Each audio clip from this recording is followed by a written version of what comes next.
ಈ ಕಾರ್ಯಕ್ರಮದ ಪ್ರಾಯೋಜಕರು ಗಡಿಯಾರ್ ಗ್ರೂಪ್ ಆಫ್ ಕಂಪನಿ. ವೀಕ್ಷಕರೇ, ಸನ್ಮಾರ್ಗ ನ್ಯೂಸ್ಗೆ ಸ್ವಾಗತ. ನಾನು ಪ್ರಿಯ ಸುದೇಶ್. ಗೃಹ ನಿರ್ಮಾಣ ಮಾಡುವವರಿಗೆ ರಾಜ್ಯ ಸರ್ಕಾರ ಗುಡ್ ನ್ಯೂಸ್ ಕೊಟ್ಟಿದೆ.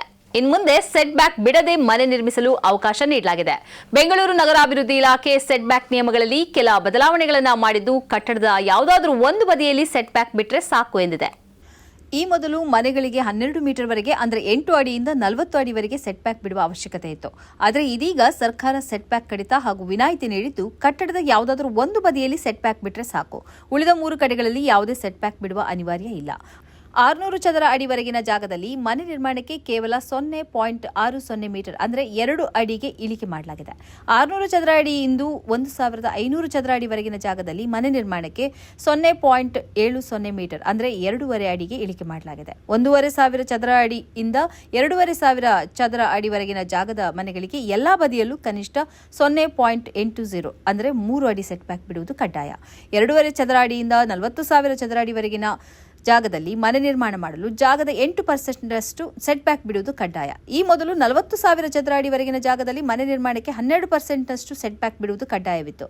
ಆದರೆ ಇದೀಗ 4% ಸೆಟ್ ಬ್ಯಾಕ್ ಏರಿಯಾ ಕಡಿತಗೊಳಿಸಲಾಗಿದೆ. ಇದು ಸದ್ಯಕ್ಕೆ ನಗರದಲ್ಲಿರುವ ಎಲ್ಲಾ ಮನೆಗಳು ಮತ್ತು ಕಟ್ಟಡಗಳಿಗೂ ಅನ್ವಯವಾಗಲಿದೆ. ಪೂರ್ಣಾವಧಿಗೆ ನಾನೇ ಸಿಎಂ ಎಂಬ ಸಿದ್ದರಾಮಯ್ಯರ ಹೇಳಿಕೆ ಗೊಂದಲಕ್ಕೆ ಕಾರಣವಾಗಬಹುದೇ ಎಂದು ಶಿವಕುಮಾರ್ ಬಳಿ ಮತ್ತೆ ಮಾಧ್ಯಮದವರು ಕೇಳಿದ್ದಾರೆ. ಅದಕ್ಕೆ ಉತ್ತರಿಸಿದ ಡಿಕೆಶಿ, ನೀವು ಮಾಧ್ಯಮದವರೇ ಗೊಂದಲ ಸೃಷ್ಟಿಸುತ್ತಿದ್ದೀರಿ.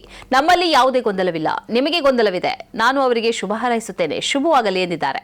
ಬೆಂಗಳೂರಿನಲ್ಲಿ ಮಾತನಾಡಿದ ಡಿಕೆ ಶಿವಕುಮಾರ್, ಕರ್ನಾಟಕದ ಅತಿ ಹೆಚ್ಚು ಕಾಲ ಮುಖ್ಯಮಂತ್ರಿಯಾಗಿ ಸೇವೆ ಸಲ್ಲಿಸಿದ ದೇವರಾಜ ಅರಸು ಅವರ ದಾಖಲೆಯನ್ನು ಮಂಗಳವಾರ ಸರಿಗಟ್ಟಿದ ಸಿದ್ದರಾಮಯ್ಯ ಅವರನ್ನು ಶಿವಕುಮಾರ್ ಅಭಿನಂದಿಸಿದರು. ಸಿದ್ದರಾಮಯ್ಯ ಅವರಿಗೆ ಒಳ್ಳೆಯದಾಗಲಿ, I wish him all the best, good luck ಎಂದು ಹೇಳಿದರು. ಪೂರ್ಣಾವಧಿಗೆ ನಾನೇ ಸಿಎಂ ಆಗಿ ಮುಂದುವರಿಯುವ ವಿಶ್ವಾಸವಿದೆ ಎಂಬ ಸಿದ್ದರಾಮಯ್ಯ ಅವರ ಹೇಳಿಕೆಗಳ ಕುರಿತ ಪ್ರಶ್ನೆಗೆ ಪ್ರತಿಕ್ರಿಯಿಸಿದ ಶಿವಕುಮಾರ್, ಒಳ್ಳೆಯದಾಗಲಿ, ನಾನು ಅವರಿಗೆ ಶುಭ ಹಾರೈಸುತ್ತೇನೆ. ಶುಭವಾಗಲಿ ಎಂದು ವರದಿಗಾರರಿಗೆ ತಿಳಿಸಿದರು. ಈ ಮೈಲಿಗಲ್ಲಿನ ಕುರಿತು ಶಿವಕುಮಾರ್, ಮುಖ್ಯಮಂತ್ರಿಗಳಿಗೆ ಯಶಸ್ಸಾಗಲಿ, ಒಳ್ಳೆಯದಾಗಲಿ, ಅವರಿಗೆ ಹೆಚ್ಚು ಆರೋಗ್ಯ ಸಿಗಲಿ, ಜನರ ಸೇವೆ ಮಾಡುವ ಅವಕಾಶವನ್ನು ಭಗವಂತ ಅವರಿಗೆ ನೀಡಲಿ ಎಂದು ಪ್ರಾರ್ಥಿಸುತ್ತೇನೆ ಎಂದು ತಿಳಿಸಿದರು. ಬಿಸಿಸಿಐ ಸೂಚನೆ ಮೇರೆಗೆ ಬಾಂಗ್ಲಾದೇಶದ ವೇಗಿ ಮುಸ್ತಾಫಿಜುರ್ ರೆಹಮಾನ್ ರನ್ನ ಕೋಲ್ಕತಾ ನೈಟ್ ರೈಡರ್ಸ್ ತಂಡದಿಂದ ಬಿಡುಗಡೆ ಮಾಡಿದೆ. ಭಾರತೀಯ ಕ್ರಿಕೆಟ್ ಮಂಡಳಿಯು ತನ್ನ ನಿರ್ಧಾರಕ್ಕೆ ಕಾರಣ ನಿರ್ದಿಷ್ಟಪಡಿಸಲುವಾದರೂ ಸುತ್ತಮುತ್ತಲಿನ ಬೆಳವಣಿಗೆಗಳಿಂದ ಈ ಕ್ರಮ ಅಗತ್ಯ ಎಂದಿದೆ. ಒಪ್ಪಂದವನ್ನು ರದ್ದುಗೊಳಿಸಿದ್ದಕ್ಕಾಗಿ ಮುಸ್ತಾಫಿಜುರ್ ರೆಹಮಾನ್ರಿಗೆ ಯಾವುದೇ ಹಣಕಾಸಿನ ಪರಿಹಾರ ಸಿಗುವ ಸಾಧ್ಯತೆ ಕಡಿಮೆ ಎನ್ನಲಾಗಿದೆ. ಇದಕ್ಕೆ ಪ್ರತಿಕ್ರಿಯಿಸಿರುವ ಬಾಂಗ್ಲಾದೇಶ ಕ್ರಿಕೆಟ್ ಮಂಡಳಿಯು ಬಾಂಗ್ಲಾದೇಶದ ಆಟಗಾರರಿಗೆ ಭಾರತವು ಸುರಕ್ಷಿತವಲ್ಲದ ಕಾರಣ T20 ವಿಶ್ವಕಪ್ ಪಂದ್ಯಗಳನ್ನು ಭಾರತದಿಂದ ಹೊರಗೆ ಶ್ರೀಲಂಕಾಕ್ಕೆ ಸ್ಥಳಾಂತರಿಸಬೇಕೆಂದು ಒತ್ತಾಯಿಸಿದೆ. ಈ ಕ್ರಮವು ಆಟಗಾರರ ಹಕ್ಕುಗಳ ಬಗ್ಗೆ ಚರ್ಚೆಯನ್ನು ಹುಟ್ಟುಹಾಕಿದೆ. ವಿಶೇಷವಾಗಿ ಮುಸ್ತಾಫಿಜುರ್ ಸ್ವಯಂ ಪ್ರೇರಣೆಯಿಂದ ಸ್ಪರ್ಧೆಯಿಂದ ಹಿಂದೆ ಸರಿದಿಲ್ಲ ಅಥವಾ ಯಾವುದೇ ತಪ್ಪು ಆರೋಪ ಹೊತ್ತುಕೊಂಡಿಲ್ಲ. ಹೀಗಾಗಿ ಅಸ್ತಿತ್ವದಲ್ಲಿರುವ ವಿಮಾ ಚೌಕಟ್ಟು ಪರಿಹಾರಕ್ಕೆ ಕಡಿಮೆ ಅವಕಾಶ ನೀಡುತ್ತದೆ ಎಂದು ಮೂಲಗಳು ಹೇಳಿವೆ. ಎಲ್ಲ ಐಪಿಎಲ್ ಆಟಗಾರರ ಸಂಬಳವನ್ನು ವಿಮೆಯಿಂದ ರಕ್ಷಿಸಲಾಗುತ್ತದೆ. ವಿದೇಶಿ ಆಟಗಾರರಿಗೆ ತಂಡದ ಶಿಬಿರಕ್ಕೆ ಸೇರಿದ ನಂತರ ಅಥವಾ ಪಂದ್ಯಾವಳಿ ನಡೆಯುತ್ತಿರುವಾಗ ಅವರು ಗಾಯಗೊಂಡರೆ ಫ್ರಾಂಚೈಸಿ ಸಾಮಾನ್ಯವಾಗಿ ಈ ವಿಮೆಯ ಮೂಲಕ ಪಾವತಿಯನ್ನು ಭರಿಸುತ್ತದೆ. ಆದಾಗ್ಯೂ ಮುಸ್ತಾಫಿಜುರ್ ಪ್ರಕರಣವು ಪ್ರಮಾಣಿತ ವಿಮಾ ಷರತ್ತುಗಳ ಅಡಿಯಲ್ಲಿ ಬರುವುದಿಲ್ಲ. ಗಾಯ ಅಥವಾ ಲೀಗ್ನಲ್ಲಿ ಭಾಗವಹಿಸುವಿಕೆಗೆ ಸಂಬಂಧಿಸಿದ ಕ್ರಿಕೆಟ್ ಕಾರಣದಿಂದ ಬಿಡುಗಡೆ ಆಗಿಲ್ಲದ ಕಾರಣ ಒಪ್ಪಂದದಡಿಯಲ್ಲಿ ಕೆಕೆಆರ್ ಅವರಿಗೆ ಯಾವುದೇ ಮೊತ್ತವನ್ನು ಪಾವತಿಸಲು ಬದ್ಧವಾಗಿಲ್ಲ. ವಿಮಾ ಕ್ಲೇಮ್ನ ಸಂದರ್ಭದಲ್ಲಿ ಈ ಸದ್ಯದ ಪರಿಸ್ಥಿತಿ ಒಳಗೊಳ್ಳುವುದಿಲ್ಲ. ಆದ್ದರಿಂದ ಕೆಕೆಆರ್ 1 ಪೈಸೆಯನ್ನು ಪಾವತಿಸಲು ಯಾವುದೇ ಅಧಿಕೃತ ಬಾಧ್ಯತೆಯನ್ನು ಹೊಂದಿಲ್ಲ. ಭಾರತ ಬಾಂಗ್ಲಾದೇಶದ ರಾಜಕೀಯ ಸನ್ನಿವೇಶವು ಭಾರತ ಪಾಕ್ಗಿಂತ ಹೆಚ್ಚು ಅಸ್ಥಿರವಾಗಿದೆ ಮತ್ತು ಅದು ಮುಂದಿನ ವರ್ಷ ಬದಲಾಗಬಹುದು. ಹೀಗಿರುವಾಗ ಒಬ್ಬರ ಕಾನೂನು ಸಹಾಯದ ಅಪಾಯವನ್ನು ಯಾಕೆ ತೆಗೆದುಕೊಳ್ಳಬೇಕು ಎಂದು ಮೂಲಗಳು ತಿಳಿಸಿವೆ. ಉತ್ತರ ಪ್ರದೇಶದಲ್ಲಿ ಮತದಾರರ ಪಟ್ಟಿ ವಿಶೇಷ ತೀವ್ರ ಪರಿಷ್ಕರಣೆಯ ಬಳಿಕ 2,89,00,000ಕ್ಕೂ ಹೆಚ್ಚು ಮತದಾರರ ಹೆಸರನ್ನು ಮತದಾರರ ಪಟ್ಟಿಯಿಂದ ತೆಗೆದುಹಾಕಲಾಗಿದೆ.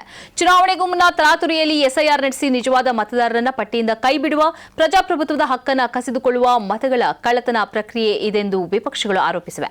ಈ ಬಗ್ಗೆ ಮಾಹಿತಿ ನೀಡಿರುವ ಉತ್ತರ ಪ್ರದೇಶ ಚುನಾವಣಾಧಿಕಾರಿ ನವದೀಪ್ ರಿನ್ವಾ, ಮತದಾರರ ಪಟ್ಟಿಯಿಂದ ತೆಗೆದುಹಾಕಲಾದ 2,89,00,000 ಜನರ ಪೈಕಿ 2,17,00,000 ಜನರ ಮಂದಿ ಶಾಶ್ವತವಾಗಿ ಸ್ಥಳಾಂತರಗೊಂಡಿದ್ದಾರೆ.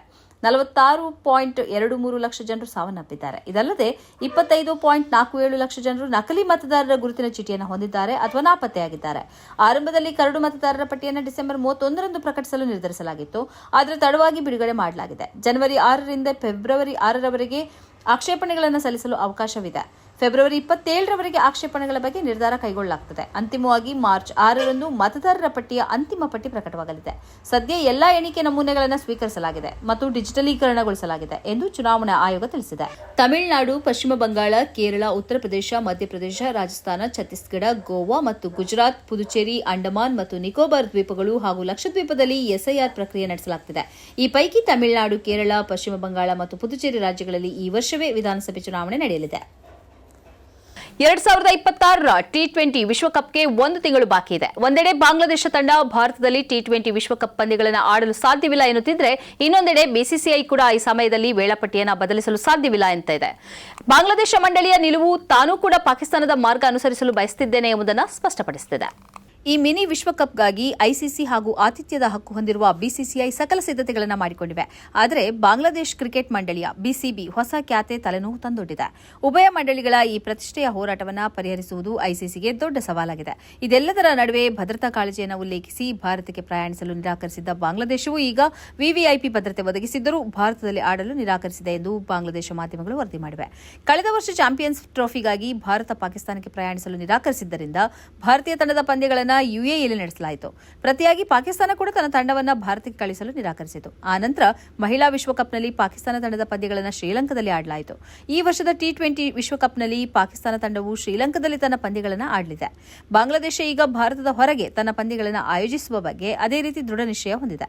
ಹೀಗಾಗಿ ಇಂದು ನಡೆಯುವ ಸಭೆಯಲ್ಲಿ ಈ ಸಮಸ್ಯೆಗೆ ಯಾವ ರೀತಿಯ ಪರಿಹಾರ ಕಂಡುಕೊಳ್ಳಲಾಗುತ್ತದೆ ಎಂಬುದನ್ನು ಕಾದು ನೋಡಬೇಕಿದೆ. ಪಾಕಿಸ್ತಾನದ ಗುಪ್ತಚರ ಸಂಸ್ಥೆ ಐಎಸ್ಐ ಈಗ ಭಾರತದಲ್ಲಿ ಅಪ್ರಾಪ್ತ ವಯಸ್ಕರನ್ನ ಗುರಿಯಾಗಿಸಿಕೊಂಡು ದಾಳಿ ನಡೆಸಲು ಪ್ರಾರಂಭಿಸಿದೆ ಎಂದು ಪೊಲೀಸರು ತಿಳಿಸಿದ್ದಾರೆ. ಪಠಾಣ್ಕೋಟ್ನಲ್ಲಿ ಈ ರೀತಿಯ ಪ್ರಕರಣವೊಂದು ಬೆಳಕಿಗೆ ಬಂದಿದ್ದು, ಪಂಜಾಬ್ನಿಂದ ಬೇಹುಗಾರಿಕೆ ನಡೆಸಿದ ಆರೋಪದ ಮೇಲೆ ಪೊಲೀಸರು 15 ವರ್ಷದ ಬಾಲಕನನ್ನು ಬಂಧಿಸಿದ್ದಾರೆ. ಅಪ್ರಾಪ್ತ ಕಳೆದ 1 ವರ್ಷದಿಂದ ಐಎಸ್ಐ ಜೊತೆ ಸಂಪರ್ಕದಲ್ಲಿದ್ದು ಭಾರತದ ಕುರಿತು ಸೂಕ್ಷ್ಮ ಮಾಹಿತಿಗಳನ್ನು ಪಾಕಿಸ್ತಾನಕ್ಕೆ ಮೊಬೈಲ್ ಫೋನ್ ಮೂಲಕ ಹಂಚಿಕೊಳ್ಳುತ್ತಿದ್ದ. ಇದು ಅಪ್ರಾಪ್ತನ ಮೊಬೈಲ್ ಪರಿಶೀಲನೆ ನಡೆಸಿದಾಗ ಬೆಳಕಿಗೆ ಬಂದಿದೆ ಎಂದು ಪೊಲೀಸರು ತಿಳಿಸಿದ್ದಾರೆ. ಜಮ್ಮು ಜಿಲ್ಲೆಯ ಸಂಬಾ ನಿವಾಸಿಯಾಗಿರುವ ಬಾಲಕನನ್ನ ಪೊಲೀಸರು ಬಂಧಿಸಿದ್ದು ವಿಚಾರಣೆ ನಡೆಸಿದ್ದಾರೆ. ಈ ವೇಳೆ ಐಎಸ್ಐ ಪಂಜಾಬ್ ಸೇರಿದಂತೆ ಅನೇಕ ಜಿಲ್ಲೆಗಳಲ್ಲಿ ಮಕ್ಕಳನ್ನು ಸಂಪರ್ಕಿಸಿರುವುದು ಕಂಡುಬಂದಿದೆ. ಸೂಕ್ತ ಸಮಯದಲ್ಲಿ ಕ್ರಮ ತೆಗೆದುಕೊಂಡ ಎಲ್ಲಾ ಜಿಲ್ಲೆಗಳಿಗೆ ಮಾಹಿತಿ ನೀಡಿದ ಕಾರಣ ಪಾಕಿಸ್ತಾನದ ಸೂಕ್ಷ್ಮ ಮಾಹಿತಿಗಳು ರವಾನೆಯಾಗುವುದು ತಪ್ಪಿದೆ ಎಂದು ಪೊಲೀಸರು ತಿಳಿಸಿದ್ದಾರೆ. ಅಪ್ರಾಪ್ತನ ಮೊಬೈಲ್ ಫೋನ್ ಪರೀಕ್ಷಿಸಿದಾಗ ಮಕ್ಕಳನ್ನು ಸೆಳೆಯಲು ಪಾಕಿಸ್ತಾನ ಏಜೆನ್ಸಿಗಳು ಸಾಮಾಜಿಕ ಮಾಧ್ಯಮವನ್ನು ಬಳಕೆ ಮಾಡುತ್ತಿರುವುದು ಕಂಡುಬಂದಿದೆ. ಮಕ್ಕಳಿಗೆ ಅದರ ಗಂಭೀರ ಸ್ವರೂಪ ತಿಳಿದಿಲ್ಲ ಎಂದು ಅವರನ್ನು ಬಳಕೆ ಮಾಡುತ್ತಿದೆ. ಪಾಕಿಸ್ತಾನಿ ಏಜೆನ್ಸಿಗಳು ಮೊದಲಿಗೆ ಅವರೊಂದಿಗೆ ಮಾತನಾಡಿ ಬಳಿಕ ಮಾಹಿತಿ ಪಡೆಯುತ್ತಾರೆ ಎಂದು ವಿವರಣೆ ನೀಡಿದರು. ಬಂಧಿತ ಅಪ್ರಾಪ್ತ ಬಾಲಕನ ತಂದೆ ಕಳೆದ 1.5 ವರ್ಷದ ಹಿಂದೆ ನಿಧನರಾಗಿದ್ದಾರೆ. ಆತನ ತಂದೆ ಕೊಲೆಯಾಗಿರುವುದಾಗಿ ಅಪ್ರಾಪ್ತ ಶಂಕಿಸಿದ್ದ. ಆದರೆ ತನಿಖೆಯಲ್ಲಿ ಇದು ನಿಜ ಎಂಬಂತೆ ಕಂಡಿಲ್ಲ. ಅಪ್ರಾಪ್ತ ವಯಸ್ಕನು ತನ್ನ ಅನುಮಾನದ ಬಗ್ಗೆ ವಿವಿಧ ಸಾಮಾಜಿಕ ಮಾಧ್ಯಮ ವೇದಿಕೆಗಳಲ್ಲಿ ಮಾತನಾಡಿದ್ದು, ಬಳಿಕ ಪಾಕಿಸ್ತಾನಿ ಸಂಸ್ಥೆಗಳು ಮತ್ತು ಅವುಗಳ ಭಯೋತ್ಪಾದಕ ಮಾಡ್ಯೂಲ್ಗಳ ಬಲೆಗೆ ಬಿದ್ದಿರುವುದು ಕಂಡುಬಂದಿದೆ ಎಂದು ತಿಳಿಸಿದರು. ಬಾಲಕ ಮೊಬೈಲ್ ಫೋನ್ ಬಳಕೆಯಲ್ಲಿ ಪರಿಣಿತನಾಗಿರುವುದು ಗೊತ್ತಾಗಿದೆ. ಫೋನ್ ಕ್ಲೋನಿಂಗ್ ಮೂಲಕ ಪಾಕಿಸ್ತಾನ ಏಜೆನ್ಸಿಗಳು ಸಂಪೂರ್ಣ ಮಾಹಿತಿಯನ್ನು ಆತನ ಮೊಬೈಲ್ ಫೋನ್ನಿಂದ ಪಡೆಯುತ್ತಿದ್ದರು. ಈತ ಅನೇಕ ಪ್ರಮುಖ ಸ್ಥಳಗಳ ವಿಡಿಯೋವನ್ನು ಹೊಂದಿದ್ದಾನೆ. ಇದು ಈ ಹೊತ್ತಿನ ಸುದ್ದಿ ಸಂಚಯ. ನಿರಂತರವಾಗಿ ನೋಡ್ತಾ ಇರಿ ಸನ್ಮಾರ್ಗ ನ್ಯೂಸ್. ಸುದ್ದಿಗಳ ಸಂತೆಯಲ್ಲಿ ಸತ್ಯದ ಮೊಂಬತ್ತಿ.